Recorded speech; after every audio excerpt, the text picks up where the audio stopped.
One thing I always say to my clients is that you have to remember that God is always going to give you the thing that you need, but understand that it's likely not going to come in the form that you expected. And be careful, because sometimes you can miss the fact that you have the thing you always wanted right in your hand, but because you couldn't predict that it would come in that form, you don't realize that you have it. I just got off the call with a client. I've been with her for years. She was frustrated with her worry about not being able to be a mom, first because of just not having someone with her to do that with, but also for infertility reasons. She was struggling with, her body. And of course, that happens to a lot of us. And for a long time, she felt like her worth and her value was based on her ability to be somebody's mother. We worked through all that, and ultimately, as the years have gone by, she's come to understand that she doesn't have to be a mom in order to be valuable, but there is still a gaping hole that she was feeling because having a child is just something that she wanted. Fast forward to recent years where she's had some career moves that she's had to make, one of which have brought her to a particular place where she's had to take care of a family member, a young family member. She took this family member in. She's taken care of him. She's loved him. She has fed him. She has made sure that he's taken care of his responsibilities. She set him up for success. And today we were talking about how she is just feeling like, I'm working really hard. She's in a program that's very rigorous and challenging for her. And she's like, I'm working very hard. When I come home, I just want to be in my own space. I just want to be in my own space. And it didn't sit well with me, because I'm like, you were enjoying the company of this young person in your life for all this time. And now it's like, why are you saying that you just want to be by yourself? I mean, I get frustration is a real thing. And so I kind of said, what no mother is going to tell you is that a lot of time you don't feel like being a mother. Moms aren't really allowed to say that motherhood is not only exhausting, but it's something that you don't always really want to do. Which led me to the understanding that there must be some confusion here. I don't think that she realizes that she's a mom. So I said to her, let me ask you this. If you were to come home and all the things that nothing on your end changed, like your day was the same, as stressful as it was, but what was different from his perspective was he was like maybe doing the things that you wanted him to do, like he had the job you wanted him to have, or he was pursuing the job that he was supposed to be pursuing, or pursuing school, or whatever it is that you felt like he was supposed to be doing, he was actually doing it. Would you feel different when you came home and you had to experience this with him? She thought about it, and her answer was yes. Yeah, I think I would be less annoyed. I said, well, there it is, honey. There it is. You're annoyed because you have not assigned yourself as his mother. You have not qualified nor quantified your role in his life.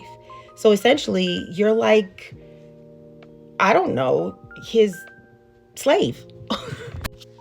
You feed him, you protect him, you give him the things he needs, you put a covering over his head, you encourage him, you help him, but you have no ability to be someone who holds him accountable. You don't position yourself to correct him.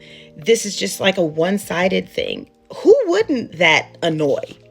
I don't think that's an ideal situation for anybody, or any healthy relationship. Any relationship that is going to survive, I don't care what type, friend, family, coworker, mom, daughter, cat, dog. If there's not accountability and reciprocity, it's not going to work. So now you've got this dynamic in the house where you're coming home and you're like slamming things and you're upset, and you know that he's kind of sensitive, and so he's just avoiding you. I told her, I was like, listen, he's going to avoid your wrath for the rest of his life if you let him. If all he has to do is tiptoe around when you come home mad and crazy, he will do that. Mothering someone means that you don't just passively aggressively tell them that you're frustrated, but you give them boundaries and expectations. You are his mother, and it is your responsibility to set the boundary, to say what you're not going to do. Yes, but you also have to give him some place to go. You have to tell him what you expect for him to do. There's a ceiling and there's a floor. You got to give them both. The frustration comes from feeling like you have all the responsibility, but no say in what is actually happening. And that could not be further from the truth. She agreed that this is probably the issue. And she said, I just feel like I never accepted the fact that after I had to have my hysterectomy, that motherhood is something that's possible. So I gave it to her like this. I have a niece. I have one sister and I have a niece. My niece is my daughter. My sister is an amazing mother. She's a great mother. She's a different mother than I am, but she is a great mother, a superb mother. Nonetheless, my niece is my daughter. She is raised as my daughters are. They're like stair steps. They're very close. There was a period of time where they lived with us. They are all my children. In my work, all of my clients, I will only know them for this much time, right? A piece of their life, but I give them something. And if in these lives that I have affected, you were to subtract everything that I gave, something would be missing. Motherhood is not about body parts. It's not about uteruses and vaginas. It's about what you put into, what you pour into a person. It's about the person that you give your best to, who comes out and becomes something because of you. That's what motherhood is. Failing to qualify and quantify your role as a mother in a child's life will screw you up in terms of how you pray for the child, and your effectiveness in really being there for them. Because if your vantage point is off, then you aren't able to accurately go before the Lord on their behalf. You can't fight for them like a mother if you do not quantify yourself, if you do not qualify yourself as a mother.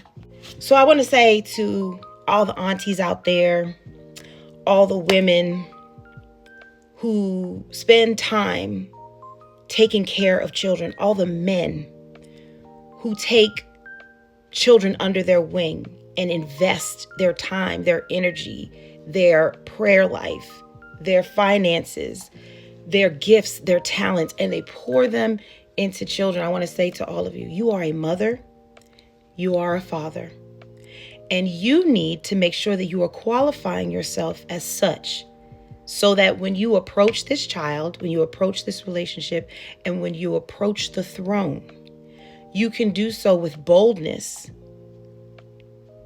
And you can do so that you can effectively make the changes in their lives and in yours that's going to move everybody forward. God is always going to give you exactly what you need. Just be willing to accept that it may not come in the form that you expected.